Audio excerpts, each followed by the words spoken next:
Super foods பற்றி கேள்விப்பட்டிருக்கீங்களா?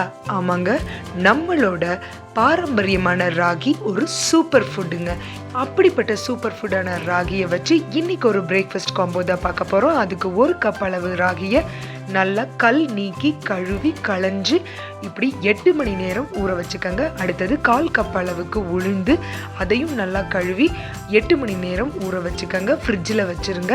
அடுத்ததாக இட்லி அரிசி 2 டேபிள் ஸ்பூன் மட்டும் ஊற வைங்க 8 மணி நேரம். அப்படி இட்லி அரிசி இல்லாதவங்க அவல் கூட நீங்கள் பயன்படுத்திக்கலாம். அவல்னா நீங்கள் ஒரு 10-15 நிமிஷம் ஊற வச்சா போதும். முதல்ல 8 மணி நேரம் ஊறின ராகியை வெண்ணெய் மாதிரி அரைச்சி எடுத்துக்கோங்க. அடுத்ததாக உளுந்த இந்த மாதிரி தனியாக போட்டு நல்லா நுரைக்க ஆட்டி எடுத்துக்கணுங்க. நல்லா நுரை வர்ற மாதிரி ஃப்ரிட்ஜில் வச்சுருந்ததுனால நல்லா நம்மளுக்கு நுரை வரும். தண்ணியை லேசாக தெளித்து விட்டு இந்த மாதிரி நுரைக்க ஆட்டி எடுத்து நம்ம ராகி மாவில் கலந்து வச்சுருங்க. ராகியை அரைக்கும் போதே அது கூட இட்லி அரிசி அல்லது அவல் சேர்த்து அதையும் நல்லா வெண்ணெய் மாதிரி அரைச்சி எடுத்துக்கணுங்க. இப்போ எல்லா மாவையும் ஒன்றா சேர்த்து நல்லா கரைச்சி விட்டுக்கோங்க. இதை நல்லா கை வச்சு கலந்துக்கிட்டீங்க அப்படின்னா நல்லா புளிச்சு வந்துடும். ரொம்ப புளிக்க வேண்டாம். இங்கே வெயில் அதிகமாக இருக்கக்கூடிய ஊர்களில் இந்த மாதிரி நீங்கள் சும்மா கரண்டி வச்சும் கூட கரைச்சி விட்டுக்கலாம். கரைச்சி வச்ச மாவை 8 மணி நேரம் புளிக்க வச்சுருங்க. 8 மணி நேரம் புளிச்ச மாவு இந்த மாதிரி இருக்கும். பாருங்க எப்படி பஞ்சு மாதிரி அப்படியே சாஃப்டாக நிறைய காற்று உள்ளே போய் பொங்கி வந்திருக்கு அப்படின்னு. இந்த மாதிரி நல்லா புளிச்சு வந்த மாவாக இருந்தால் தான் நம்ம செய்ய போகிற பிரேக்ஃபாஸ்ட் சூப்பராக வருங்க. இப்போ பாருங்கள், அதுக்கு தேவையான அளவு உப்பு சேர்த்துக்கிறோங்க. உப்பு அளவாக சேர்த்துக்கோங்க. ஏன்னா நம்ம சைட் டிஷ்லேயும் நம்ம உப்பு சேர்த்துவோம், அதனால் பார்த்து அளவாக சேர்த்திக்கோங்க. இப்போ இதை இட்லி மோல்டில் ஊற்ற போகிறோம். ஆமாங்க, நம்ம செஞ்சிட்ருக்கிறது ராகி இட்லி தாங்க. இந்த ராகி இட்லிக்கு சைட் டிஷ் தாங்க ஒரு ஹைலைட்டு. ஒரு புதுமையான சைட் டிஷ்ஷை செய்ய போகிறோம். ராகி இட்லிக்கான தட்டில் நல்லா எண்ணெய் தடவி ராகி இட்லி மாவை அழகாக அதில் அளவாக ஊற்றிக்கங்க. ஒரு 3/4 பதம் ஃபில் பண்ணால் போதுங்க. அப்போவே நமக்கு இட்லி நல்லா வெந்து பொங்கி வரும்போது கரெக்டாக அது ஃபில் ஆகிக்கும். இல்லாட்டி எல்லா இட்லியும் ஒன்றோட ஒன்று சேர்ந்து ஒரு மாதிரி நல்லா இருக்காது. அதனால பாருங்கள், இப்போ தண்ணி நல்லா கொதிச்சிருச்சு. தண்ணி கொதிச்சதுக்கப்புறமா இந்த மாதிரி மாவை இட்லி தட்டில் ஊற்றுங்க. உடனே எடுத்து கொதிக்கிற தண்ணி மேலே வச்சுருங்க. அப்போ தான் அந்த ஃபெர்மெண்டேஷன் ப்ராசஸில் நமக்கு கிடைச்ச அந்த ஏர் எல்லாமே உள்ளே அப்படியே இருக்கும்.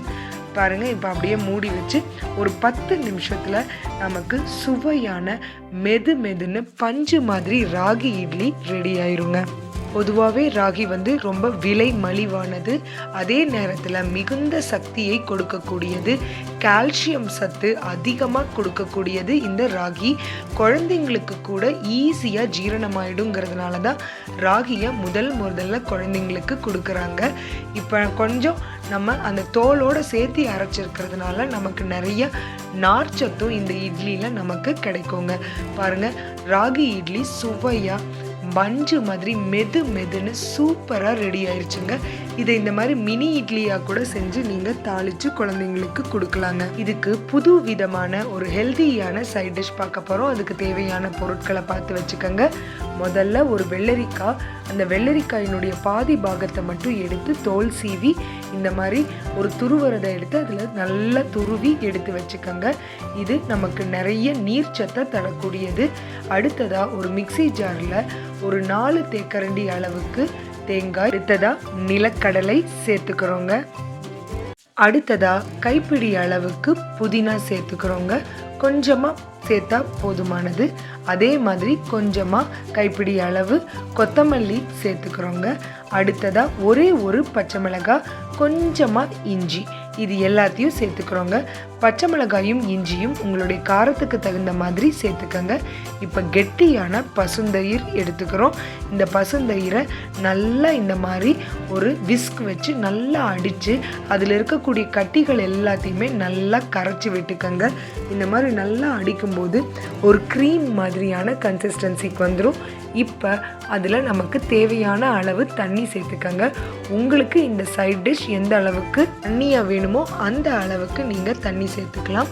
இப்போ நம்ம அரைச்சி வச்சுருக்கிற அந்த சட்னி பேஸ்ட் நமக்கு ரெடி ஆயிருச்சு. தேங்காய், அப்புறமா நிலக்கடலை, பச்சை மிளகாய், இஞ்சி அதெல்லாம் போட்டு அரைச்சோம் இல்லைங்களா, அந்த பேஸ்ட்டை இப்போ ஒரு பாத்திரத்தில் கொட்டிக்கங்க. இது கூட நம்ம தயிரை ஆட் பண்ண போகிறோங்க. தயிர் உங்களுக்கு ரொம்ப புளிச்சிருக்கக்கூடாது. நல்லா ஃப்ரெஷ்ஷான தயிர் எடுத்துக்கிட்டிங்கன்னா தான் இந்த சைட் டிஷ் ரொம்ப ரொம்ப டேஸ்டியாக வருங்க. பாருங்கள், இந்த மாதிரி அந்த ஓரளவுக்கு மோர் மாதிரியான பதம். அதுக்காக ரொம்பவும் தண்ணியும் பண்ணிடக்கூடாது. இப்போ எல்லாத்தையும் சேர்த்தாச்சு. இதுக்கு தேவையான அளவு கொஞ்சமாக உப்பு போட்டுருங்க. எல்லாத்தையும் போட்டு நல்லா இந்த மாதிரி கலந்து விட்டுக்கங்க. இந்த புதினா, கொத்தமல்லி, இஞ்சி, அப்புறமா தேங்காய் இதெல்லாமே சேர்ந்து ஒரு சூப்பர் டூப்பரான டேஸ்ட்டை கொடுங்க. மறந்துடாமல் நம்ம துருவி வச்சுருக்கிற வெள்ளரிக்காயை கடைசியில் சேர்த்துருங்க. இது எல்லாத்தையும் நல்லா கலந்து விட்டுருங்க. இது ரொம்ப மைல்டான ஃபுட்டுங்க. இந்த தயிர் இருக்குது பார்த்தீங்களா, இது அவ்வளோ ஒரு ப்ரோபயோட்டிக் சக்தியை உடையதுங்க. நிறைய உடலுக்கும் நம்மளுடைய குடலுக்கும் நல்லது செய்யக்கூடிய பாக்டீரியாக்கள் இந்த தயிரில் நிறைய இருக்குங்க. அதனால் காலை உணவுக்கே இதை எடுத்துக்கும் போது வயிறு நல்லா குளிர்ச்சி அடையுது.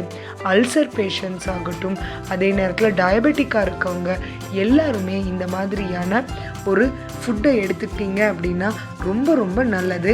இட்லி மேலே நம்ம இந்த மாதிரி இட்லி பொடியை தூவி அது மேலே இந்த தயிரை ஊற்றியும் சாப்பிட்டுக்கலாம். அல்லது இந்த மாதிரி தேங்காய் சட்னி அல்லது வெங்காய சட்னின்னு யூஷுவல் காம்பினேஷன்லேயும் இந்த ராகி இட்லியை சாப்பிடலாங்க. முக்கியமாக இந்த புது விதமான அந்த தயிர் சேர்த்து நம்ம செஞ்ச சட்னியை செஞ்சு இந்த ராகி இட்லி மேலே ஊற்றி ஒரு சாப்பிட்டு பாருங்க.